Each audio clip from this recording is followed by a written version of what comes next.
La bienveillance envers soi. Qu'est-ce que ça veut dire et comment être plus bienveillant pour soi? Si vous avez un niveau d'exigence élevé envers vous-même et que vous avez l'habitude de vous traiter de tous les noms d'oiseaux quand vous ratez quelque chose, regardez cette vidéo pour peut-être commencer à être plus indulgent envers vous-même. Je m'appelle Iso, je suis coach professionnelle et formatrice. Je vous accompagne dans le développement de votre business pour enlever les freins qui vous empêchent d'oser, entre autres. Dans la description de cette vidéo, vous retrouverez des ressources gratuites. N'hésitez pas à aller les télécharger. La bienveillance envers soi. Ce terme peut être même des fois un peu énervant quand on a une exigence élevée envers soi-même et envers les autres. Alors la bienveillance, c'est la capacité à se montrer indulgent, gentil et attentionné envers autrui. Le terme vient du latin vouloir du bien. Quand on réfléchit à cette définition et qu'on la rapporte à soi, on se dit que oui, bien sûr, on se veut du bien. Mais alors, pour quelle raison on en vient parfois à mal se traiter, même inconsciemment? On se dit des choses dans notre tête qu'on ne dirait pas à quelqu'un qu'on aime. Ah ben voilà, l'amour de soi. Qu'est-ce que c'est l'amour de soi? En fait, c'est s'accepter tel que l'on est avec nos défauts et bien sûr nos qualités, ça c'est plus facile. Et encore, faut-il reconnaître qu'on a des qualités?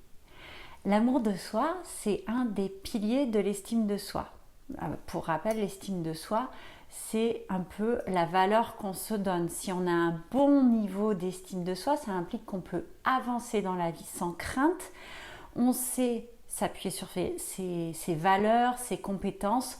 On est assez armé pour traverser des épreuves, les épreuves de la vie, les épreuves de l'entrepreneur. On sait qu'on peut compter sur ses propres ressources. Justement, quand on vit des échecs, on aura tendance, si on n'est pas bienveillant envers soi, à s'enfoncer et à se dévaloriser. La bienveillance envers soi nous amène à prendre un petit peu de recul et à reconnaître que, oui, peut-être qu'on n'a pas été à la hauteur, mais on a sûrement fait de notre mieux et peut-être que c'est pas si grave. Alors attention, être bienveillant, ce n'est pas être complaisant. Bien sûr qu'il ne s'agit pas de tomber dans la complaisance. La bienveillance ne doit pas servir de prétexte pour ne rien faire, procrastiner, faire mal les choses. Mais justement, l'idée, c'est à chaque fois qu'on fait quelque chose, de se dire qu'on donne le meilleur de soi à ce moment-là, de faire de son mieux. Alors oui, peut-être qu'à un autre moment, on aurait été plus performant, mais ce jour-là, à cette heure-là, c'est le max qu'on a pu donner et c'est bien comme ça. Et la bienveillance, quand on rate quelque chose, c'est d'abord de se pardonner en se disant, si c'est le cas, qu'on a fait de notre mieux et en analysant factuellement la situation pour savoir où sont les erreurs, ce qu'on aurait pu faire mieux pour la prochaine fois, recommencer en mieux. L'idée, c'est vraiment de se dire, dans cette situation, est-ce que j'aurais pu faire plus? Oui, non.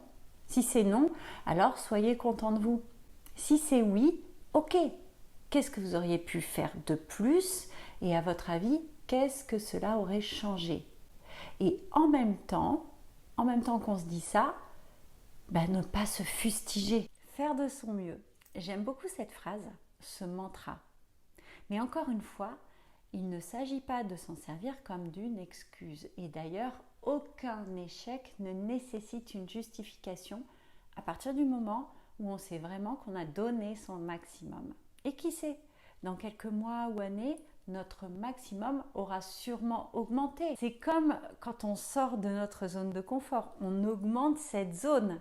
Donc en fait, notre maximum augmente de la même façon que quand on sort de la zone de confort, cette zone augmente. Et parce que faire de son mieux, c'est pas tellement quantifiable en fait.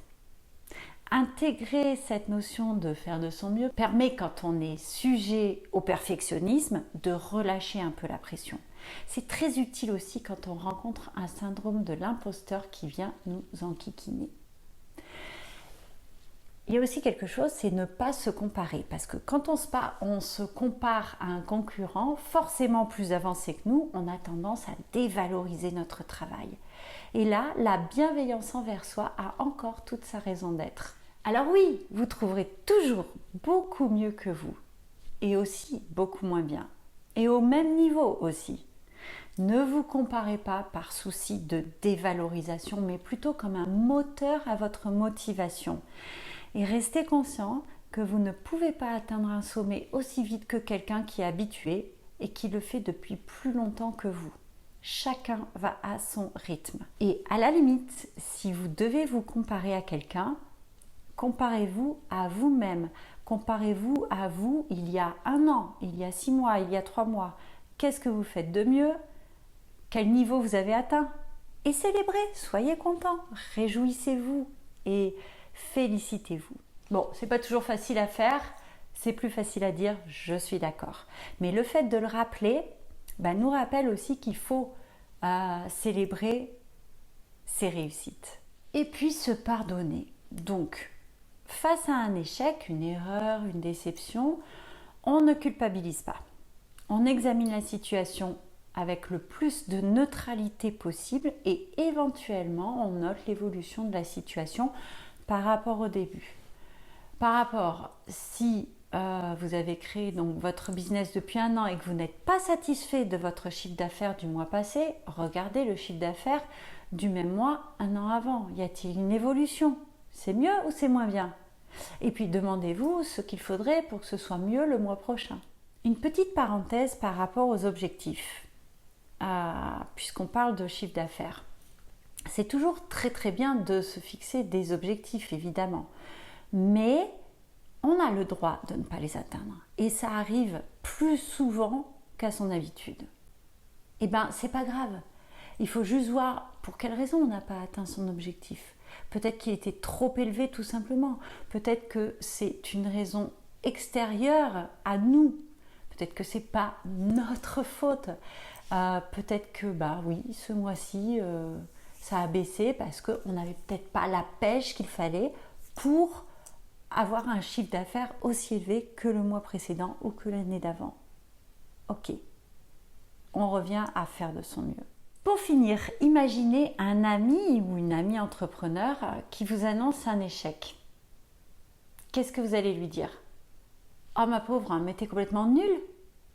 Ou bien vous allez l'écouter et lui remonter le moral. On est d'accord, bien sûr que vous allez lui remonter le moral. Alors faites pareil envers vous-même. Un échec?